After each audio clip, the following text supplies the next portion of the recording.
안녕하세요, 버터키치입니다. 오늘 소개해드릴 펜은 바로 벨기에 브랜드 드메이어예요. 드마이어? 드메이어? 한국에서는 아직 생소한 브랜드 드메이어예요. 올클레드와 비슷한 가격대로 명품 프라이팬이라고 할 수 있어요. 이 제품을 고르게 된 이유와 특징을 설명드리려고 해요. 이번에 8년을 함께한 스텐펜을 버리고 새로 구입을 하게 되었는데요. 저렴한 펜이라 높은 열을 견디지 못하고 바닥이 휘어졌어요. 그래서 이번에는 좋은 거 사서 오래 쓰자 마음을 먹었습니다. 정말 많은 리뷰를 보고 어렵게 고른 펜이라 꼭 소개해드리고 싶어 리뷰 영상을 만들게 되었어요. 가격이 만만치 않았지만 앞으로 30년 쓴다 생각하니 괜찮겠더라고요. 스텐펜은 코팅이 없어 환경 호르몬 걱정이 없고 브랜드의 기술력이 좋을수록 변형이 적어 더 오래 쓸 수 있어요. 실제로 드메이어의 보증기간은 30년이랍니다. 그럼 드메이어를 선택하게 된 과정부터 설명드릴게요. 처음에는 올클레드의 인지도가 높아서 올클레드부터 알아봤었어요. 검색을 하다 우연히 드메이어의 존재를 알게 되었지만 윌리엄 소노마를 비롯해 국내 매장에서는 드메이어를 판매하는 곳이 없어서 실물 비교가 어려워 폭풍 서치를 하게 되었습니다. 알루미늄과 스텐을 여러 레이어로 압축하는 기술을 클래딩이라고 하는데요. 알루미늄과 스텐 레이어의 역할이 달라서 레이어링을 어떻게 하느냐에 따라 펜의 특성이 달라져요. 레이어가 많을수록 무조건 좋은 것이 아니고 레이어 구조와 스텐의 질을 살펴봐야 해요. 올클레드 제품은 브랜드 이름답게 모든 제품에 클래딩 기술을 적용하고 있어요. 드메이어에는 클래딩이 적용된 라인이 있고 올클레드와는 다른 레이어 구조를 가지고 있어요. 먼저 올클레드 라인은 크게 D3, D5 코퍼코어로 나뉘어요. 처음엔 자연스레 제일 예쁜 코퍼코어에 눈길을 가게 되었지만 비싼 가격에 예쁜 구리색도 결국 변한다고 해서 패스했어요. D3와 D5는 3중, 5중을 의미하는데 가성비를 따졌을 때 D3가 더 메리트가 크다는 리뷰를 보게 되었어요. 올클레드 라인 중에는 D3가 제일 괜찮다는 결론을 내렸습니다. 드메이어에도 3가지 라인이 있어요. 아틀란티스 존버슨이 고가 라인인데 인덕션에 더 적합한 라인이어서 개인적으로 가스불을 자주 사용하기 때문에 제외하였어요. 존버스는 각진 디자인 때문에 사용하기 불편할 것 같기도 했고요. 드메이어에서는 큰 고민 없이 인더스트리5 라인을 선택했어요. 최종적으로 올클레드와 드메이어를 비교하면서 드메이어의 장점들을 알게 되었는데요. 알루미늄 함량이 더 높아서 열 전도율이 높고 바닥과 옆면의 두께가 더 두꺼워 열 보존율도 더 좋다고 해요. 또한 실비녹스라는 독자적인 기술이 적용되어서 세척이 더 쉽고 변색이 강해 오랫동안 은빛을 유지할 수 있대요. 그리고 핸들과 바디를 연결하는 리벳이라는 부분이 밖에 보이지 않도록 만들어졌어요. 이 부분이 더러워지면 세척도 어렵고 요리하기도 찝찝한데 위생적으로 좋고 요리하기도 더 편해질 거라는 생각이 들었어요. 기능, 내구성, 디자인 모든 측면에서 드메이어가 좋아 보여 바로 주문을 하였습니다. 프라이팬 3종, 솥대팬 2종 총 5개를 구입했어요. 드디어 하나씩 개봉을 해보겠습니다.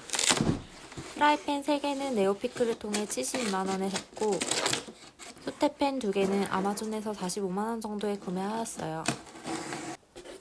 관세랑 배송 비용까지 하면 총 130만원 조금 안되게 들었네요.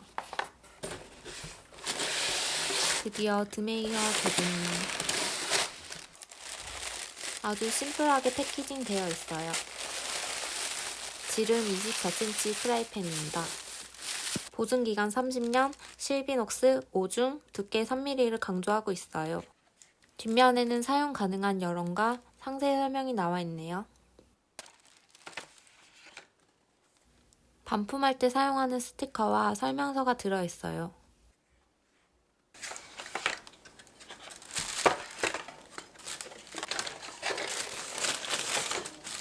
무광으로 처리되어 고급진 느낌이 나요.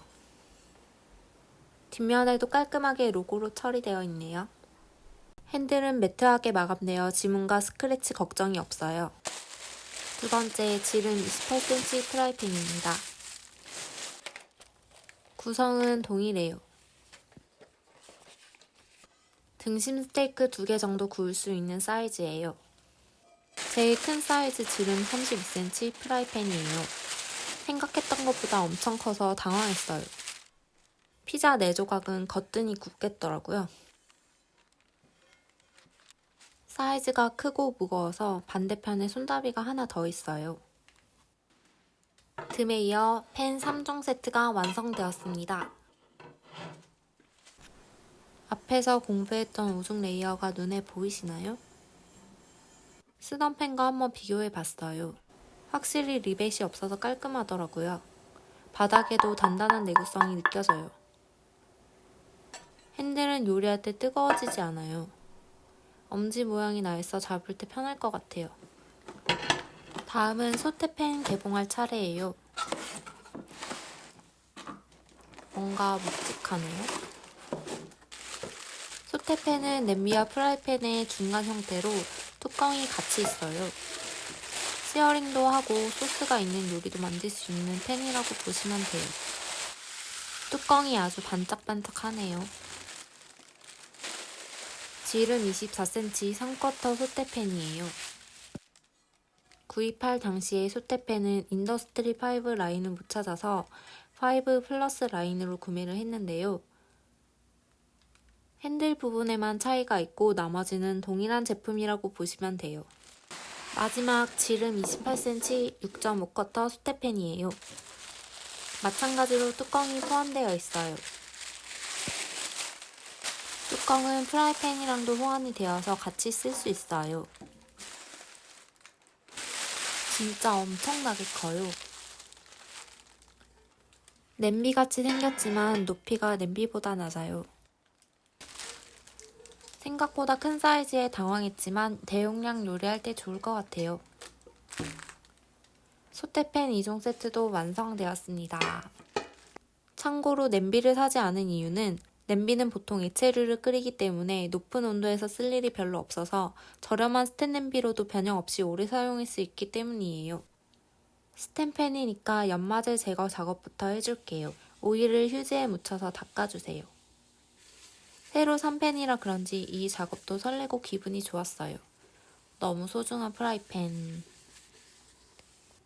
생각보다 연마제가 별로 안 나오네요. 처음 불을 올리는 순간이에요. 예열이 잘 되면 이렇게 물방울이 굴러다녀요. 기름을 둘러주고 기다립니다. 기름에 물결 무늬가 보이기 시작하면 계란을 넣어주세요. 꼭 아랫면이 익을 때까지 기다렸다가 뒤집어야 눌러붙지 않아요. 간단하게 드메이어로 첫 계란 후라이를 만들어 봤어요. 세척을 할 때는 반드시 팬을 식히고 뜨거운 물을 부어주세요. 팬이 식기 전에 물을 부으면 팬이 뒤틀릴 수 있어요. 과탄산소다를 부어주세요. 30분 이상 불린 뒤 물을 붓고 수세미로 닦아줍니다. 리벳이 없으니 확실히 편하네요. 다시 새 것처럼 돌아왔어요. 이상 드메이어 리뷰 영상이었습니다. 리벳이 없는 것과 힘들 부분이 특히나 마음에 들었어요. 궁금한 부분이 있다면 댓글로 달아주세요. 도움이 되셨다면 구독과 좋아요 부탁드려요.